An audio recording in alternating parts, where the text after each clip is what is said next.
이번에 무슨 팡인가 거기 그런데도 막 어기잖아요. 그 사람도 처벌 전혀 두렵지 않을 겁니다. 그러니까 그런 데는 합당한 경제적 부담을 지어줘야 어떤 게 더 경제적으로 손실이고 이익인가를 이렇게 판단하게 되죠. 네, 대통령 말씀에 공감합니다. 그래서 심지어는 시중에서는 그냥 그 교도소 갔다 와서 뭐 한 3년 살다 오면은 뭐 몇십억, 몇백억 뭐 그걸로 살겠다. 그냥 더 가자. 뭐 이런 우스갯소리도 있지 않습니까? 경상도 분위대가 들어가자고 왜 네, 그 말이 맞습니다.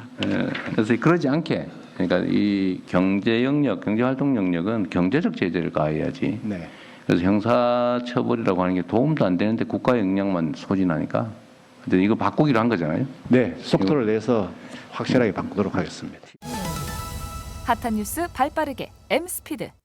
성탄절 휴일이었던 어제 대통령실이 장관급 인사들의 긴급 소집해 범정부 쿠팡 대책회의를 개최했습니다. 그런데 같은 날 오후 긴급회의가 열리기 직전에 쿠팡이 이른바 셀프 조사를 발표하며 논란이 됐는데요. 쿠팡은 포렌식을 통해 유출자를 특정해 유출 경위에 대한 진술을 받았다고 밝혔습니다. 유출자인 전직 직원이 중국인으로 알려져 있는 만큼 쿠팡 측이 따로 해외에서 이 직원을 만난 것으로 보입니다. 쿠팡에 따르면 해당 직원은 재직 중에 취득한 내부 보안키를 사용해 3,300만 명 고객 정보에 접근했고 이 중 3천여 개 계정의 고객 정보를 저장했습니다.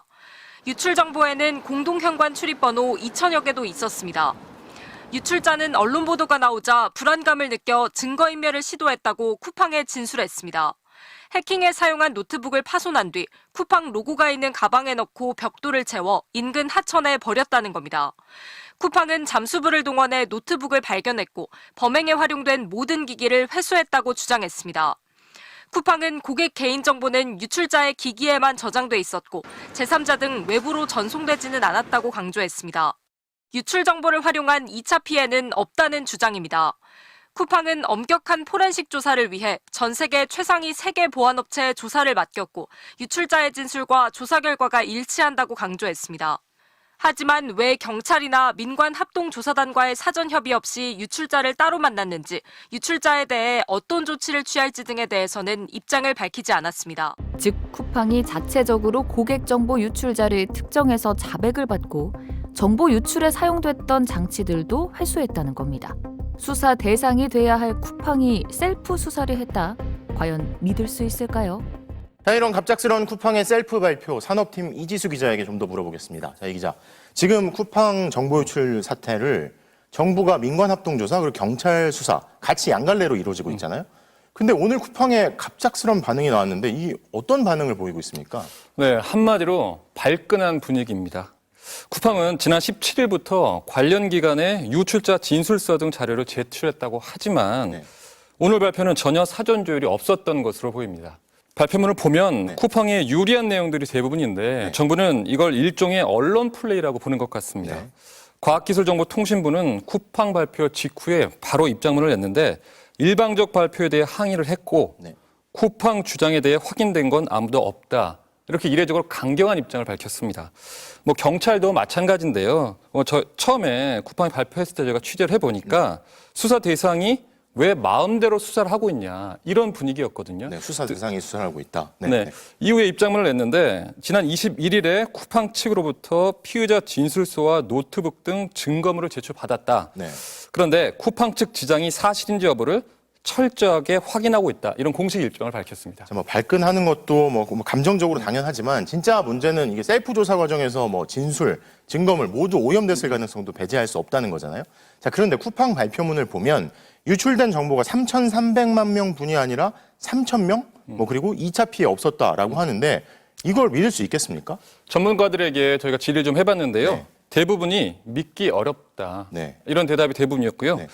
일단 쿠팡이 유출자로 자신들이 지목한 전직 직원을 직접 조사했다는 건데 네. 유출에 가장 큰 책임이 있는 건 쿠팡이거든요. 그런데 그런 쿠팡이 이런 조사를 하는 게 과연 타당한지 그렇죠. 또 그리고 그 조사를 제대로 할 수 있었는지가 의문입니다. 네. 쿠팡 입장에서는 책임을 최소화하기 위해서 유출자 말을 맞춘다거나 증거를 조작했을 가능성을 배제할 수 없다는 네. 거죠. 쿠팡 발표문에서 이 부분을 강조를 했습니다. 제3자에 대한 전성이 없었다. 네. 그러니까 또 다른 외부 유출이 없었다는 건데 현재 쿠팡에서 자신도 모르는 무단 결제가 이루어져서 네. 피해자가 나오고 있다. 이런 2차 피해 가능성이 제기가 되고 있거든요. 그렇죠. 쿠팡 입장에서는 이게 네. 사실 가장 두려운 대목입니다. 네.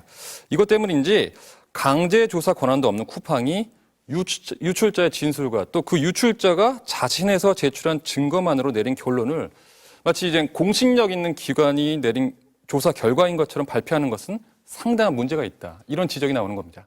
이 외에도 김범석 의장의 과로사 은폐 지시 혐의, 납품업체 옥죄기 등 쿠팡에 대한 논란이 연일 끊이지 않고 있는데요. 한편 쿠팡이 미국에 본사를 둔 기업인 만큼 이번 쿠팡 사태가 자칫 외교적인 문제로 번지진 않을지 우려의 목소리도 나오고 있는 상황입니다. 이상 MSPD였습니다.